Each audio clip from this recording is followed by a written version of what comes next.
to bedjano na abusia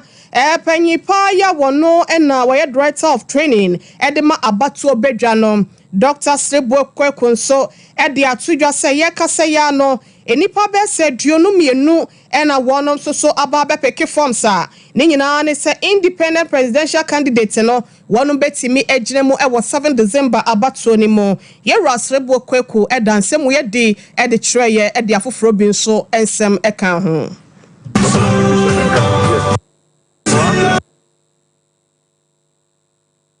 The form, the law says that you need 2 registered voters from each of the 261 districts in the country. Then you say that you also attach your tax current certificate because you should be a taxpayer. You also need to have 4 back pictures with the red background with full face showing and all the 2 years showing. You also need to submit a deposit of 100,000. Then when all these things are done, the commission will vet the forms to ascertain that the people who will have supported your nomination are genuinely qualified to do so. Then once you are certain, again, you need to complete a certificate declaration indicating that you are a Ghanaian, no law bars you from contesting, and you don't owe allegiance to any country. Then when all these things are done, then the commission will give you a copy of your form as a form of certificate, then you are good to go. The 22 is for the independent candidates, and you have 12 political parties. So assuming all of them will pick, then we are talking about 34. But we all know that at times they will pick, but none of them will go through the process and submit the forms. Ebusia ni ayati nenken Dr. Sebo Kweku no na director of training wo abatuo bedwane mu na nipa duonu mienu ya wo kire se wayi wonti no ene yewura George Chumberima edu yewura Samuel Apiadankwa yewura Alantremanten Nana Kwame Bedi Ako Jacob Oseyeboa Afe Richard Suma Kofi Cranton Desmond Abrefa Dr. Agnes Aisha Dr. Ni Emu Dako Wilberforce Andrews, Nana Stevens, Reverend Samuel Walenyo, Amenya TK Robert, no so eka ho ebi, na afeye rapport peko, certain team ejako, Steven Atubiga, na Janet Asana Nabra, na uraba kwa aka so de Sam Ankra, omunyina da patche so mbehwe na wonom etimi egina se presidential candidate wa abato mu ebre ene nkrabia ekọ edema wonom wi a na watimi abefa mapanyi adwano de atena so ye kwa yanim be saboso minie ena mapanyi na dakwa ekufu ado bepa adwumedie bi ho ntoma ni nyina se be ya ya kwa ho nsensam no ebetimi akoye ne din ya edaso no any district road network improvement program ya wo twani ti aka ne drip no na asem wese no ba ye na obepa ho ntoma ewieye no asante mantama se no panyinfo ye hwe ntotoye so Metro Ashanti Regional Coordinating Council no wonom so edi dwuma bi na onmonyafo Simon Osemensa wono ena ye mantami soafo kasaye edi nchechiremu ema sompafo ya ye bi di se dwuma bi na dwuma bi a dama koma so kese pa na yenya hyase kura no ama me ho ato efi se emra omampani na na do dan kwa kufuado oni na bedi achire Dr. Alhaji Mahmoud Baumia abefa afana no yebun kompo hwe Ghana ha nyina samre mantem eduno na ye be wo ma kwan enya ye tofu miegu mantem a ne twayen akwan a enye eye finfin mantem na ifi ho a ne aba asante mantem mu hwe kwan a enye kura na asante mantem etofu miegu na ben bae wa ye dwuma sonko amayen enyina be hu town rules ahodo ayaye oba kiye mini surroundings asphalt overlay ahodo ayaye Ebusia ni ayati nken eyonmonyafo Simon Osemensa wono eneye asante mantam soafo na no disem no echi no mayor ya wono sokuma se metro no otua ano ye rasampan wono so ekansem kakra edita echire ekoda omampani hwe din kinkan wo proposal ohun se ebepo yi into the nadwene ema wo wo committees ani ewura esintim former deputy minister local government or MP for Finso North eka ho etutu anamon bebre wo ko China wo ni mpanufo kodi nkomo wo ni local partners wo in crime Ghana heya eye plan 2 for no ne just for no edidi nkomo ntine fata sebenya mfidie we say eba bepoa district no enye sebe na naka no obi private equipment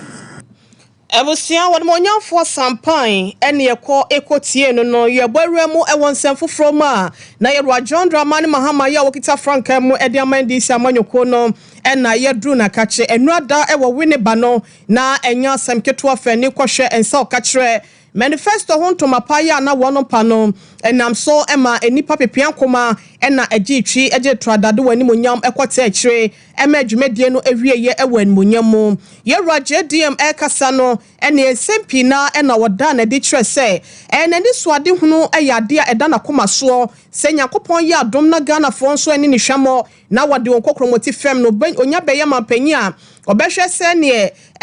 free sanitary pass 120 days in a dikana obecheche de ama emama hodo anasema ya no afe wonom soso a wonom honam kwadua ni bia techema no so no obepia wonom ewo enwomesua ekwan so yewra no eto nsem ama ebi fore wo bia jese wono so di ne dwumadie ewo mema sanititiru ene adwadifo ena afe wonom a ekeka ho with the people. A lot of people ask me, you're going to find an economy in a mess. How are you going to handle all this? We're going to realign our expenditure. We're going to cut out waste. We'll realign the budget so that we can create more fiscal space in order to finance these projects. We're going to use innovative methods to raise the resources so that we can finance these projects. We're going to prioritize, strictly prioritize, and select the most important projects that will create immediate benefits for the people of Ghana. We're going to put our money where our mouths are. That is what everyone in this government is doing. Here is Maza the matter. Now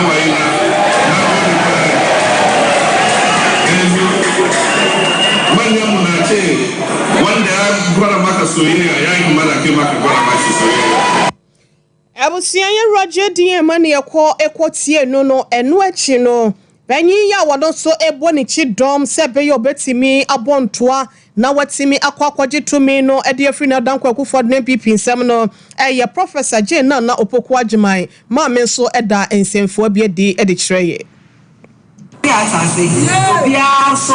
na hozen obia ni yinzi obia ne mber obia ne zakamu na yetumi ye pia ye ho ye zakọ enyim nso nya do president na nko na oye problem onya no problem oye ye nyina ye problem na mo wenyi dadodo obia so baba wa baye mobotu na ya sesa bebia ye tse ya sesa nya ne busia ya sesa nzemepi na ma no afane ntampa we fra into the man or every party here to man. Every party not to hear say. Every party not ba oye mpuntu juma. Yanto abanje she. Yeto aba de mpuntu juma embra. Yanima yeto yes development is our goal. Ana into the meeting here ba nyanda da na koshina Islam sibina. Abadi slogan on so for you. Nyomin na yaba. Ebusia for Professor Jane na opoku agiman tuapemu edema ye JDM eno no so ne de yetie ye no na eno achi no Yera Mahama esa kasa ye edi tudwa etrese wohwe oman Ghana Brandon Danko Akufo adbeji adwa no edi free ne nsam no a yensi kasem wa ya ne basa memo no ayese afoforo ne nte no wonhwe anase wo hu ba bi a wonfa eye krampo emfanfa no atimi anya boto anakotokuo bi edi akwa akohyem nte no woba behwe na enema ahodo biada na Danko Akufo adwode akwa achiwacho no wono so aba beje asa edi asikwan mu edi am oman Ghana de hye initiative. Money will be given to the student loan trust. It will register all the level 100 students and it will pay the money to their universities on their behalf so that they don't have to go and pay anything. It will be a grant. It will not be a loan. It will be a grant so they don't have to pay for it. 10. We'll introduce the following social intervention policies. 1. Free tertiary education for persons with disabilities. The Ghana Medical Care Trust Fund, which will be a fund that will help the treatment of kidney ailments, hypertension, heart disease, high blood pressure, and all those kinds of things. We'll commence within 120 days the distribution of free sanitary pads to female students in basic and secondary school. 11. We will institute inquiries or forensic audits into the following matters of public interest. 1. MPP's collapse of indigenous Ghanaian banks and financial institutions. Ewusiyen Rajon Dramani Mahama ena yeko ekotie no Sompa TV so ne Sompa 93.1 FM, Sompa 98.9 ena Sompa 90.7 ye nyina yaka bomo ena anopa breyimo ensamo ahodo ye ko twikọ bremai de edika na editie no ye de edan mo sekasebo na ye toaso na ye remo e National Road Safety Authority wonom so akachemo empanyimfo ye dadwumako ya no so no eden sembi atodwa ya wonom kyerese edika na editie esafata se empanyimfo ya so na wogie adwa bi etina so tie ne ye na wotuo na mopapa bi edefa ho pa no pemesibre anya sadea atama ehye wonsem ya wode etudwa nyina no eni se wohwe akunafo ma wonum adoso papa ewo mem hasenom na won kru no mu a wonom afri mu anasa waka baabie no ama sese waja wonum akunafo na enyankama egugungu akire no enye bibia se bia akofa drone wanom wakofa homa ene de ahya won kon anase bia won kasa won krawuo ena wowu ye nemom atofuwo ye nam ka kwanhia so ba no eno ene nam so ama mema dodo na no etina nanom ewon sedo ya waja won yere no makunafo ewo asase so na empanyimfo enkontabo mu nkyekyremu ya wode baye no etwese efipi mienu ne aduonu na ya yesimu efri opepon January boso minimo ebesi July kita wonsa boso minimo no emema be se wahamo bupe no aduoso enkono 79% ena enam ka kwanhia so a watina nanom ewo ense do no se wo hwema na fa na se wahamo bupe no aduonu ba ko 21% wose we nyina no edi adanse sampa wonsamu a woka no adane akunafo ohaw ene amane akunafo mane ntino empanyimfo nhwe na wontimi entoto ne ma sebe ya ka kwanhia ne betimi atwa so anase betimi asi ano kwan ewo mayimo wonsemi nyina no wode tudwa wa bra na dwumedie bi a wato din se Road Safety Code of Practice for Political Activities no na etodwa ewo nkrapomponi mantemu 20. The reds are the election years. This is as far as road traffic accident occurrences are concerned. But let's look at the death situation. 2004, there was a spike. 2008, there wasn't. 2012, there was a spike. 2016, there was a spike. 2020, there was another spike. It's telling us something. Let's go into a little bit detail. In 2012, if you want this graph towards from August, September, October, November, December, that is where the crashes, the deaths have really gone up a little. In 2016, we can see a similar trend happening there towards the election period. In 2020, we can see a similar trend, same thing happening. It is telling us something. It's a wake-up call. Ebusia na chese Road Safety Commission for wanum so nkontabo ya wode ba se mema dodo na no e na 18 nanom e won sie da waja won yene no makuna for e wo omem ha se nom no emu ensem e na yede emma mwen afe yenkwo na yenkwonkwohwe se ne ampanyimfo ya wono so no kokokua no wodi muntintima no wode etudwa National Cocoa Farmers of Ghana what the wanum so efan ye tese wo atoye FM hono e na wanum e kasei wanum e trese aban ene wanum eni ne ye kura wo hwe eye abenesie ene apinisie chese ahesuo tie wo konwura mo empopu ahodo na tetale wo na chese awo wone nkra ne nso so no mu dimpo ne mpu enso to na ebura wie bo na ehyew na wo fifire sam nyina mu no wotimi gina wona so etimi tintim koko na wado ho a yehu bia adwuma bia bi na etimi abai beba no na ebo fie bi se wo anum anase anoma se ngrete na chese aban no ede ama seje de onya ya ono obetimi ede ama woni eno na wonom ekyeremu se enya ade a eye papent na ban ne hwe na wontimi nya bibi emfa koko bo ne ho emfa ma wonom na panyi ya wogina wonom nyina na mu ekasa ye chief farmer ya wono ewo Huni Valley Manseno emu ewa atoye mantemu Nana Thomas Buache wade nsemi etudwa wa brade ache bi adwumedie so owo ahene echampo wotina se ewo nkranza ya na wo ma ewiase nyina ache we ya atitibia ibia chinyibia ye pese pima bi okru ni ekire no mo chemu mi enfama yimi no mo fa baako ye pese mo disia ye system ni re one bank Nini na tebeka si debi Yewanu umwa kini Cheka ye mbabonte emeka Eka ina kina demi ata Ekubi eti asem Na sisi umuninki Eti nwa Eba si kwa ne telefon biti si ebe no mo fresh teme Ati ya nemka ni dema nye yiti ni edi kwa bonte Ama mansayati Uma kebi ama ye Right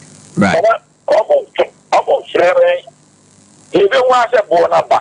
Koko body ya catch up with the omu ye bibi efija bia omu freku afo epedifo we wan no machine giaye eti ewu se omu afa ye sem kwale bi ana omu adwuma ye phobia ana ye hwesophobia ye hwe omu adwuma so bawo